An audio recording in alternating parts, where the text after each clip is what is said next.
Magandang gabi po sa inyong lahat. Dumating na sa inyong harapan ang kakaibang Diyosa ng kagandahan.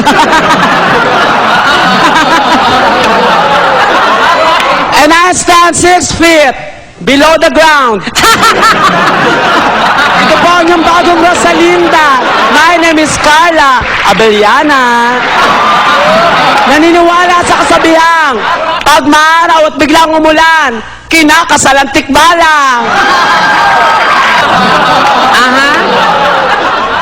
Do you want an easy or a difficult question? I am the most intelligent candidate, so I'd like you to throw the most difficult question you can ever think of.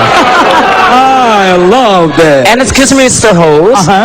Ask me in English, please. Wow!